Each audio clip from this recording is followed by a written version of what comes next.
Сделаем с вами 3 степ с сменой сторон через крисс-кросс. Все очень просто будет. Давайте приступим.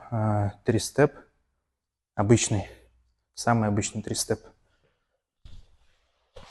Скидываем ноги. Отсюда делаем крисс-кросс.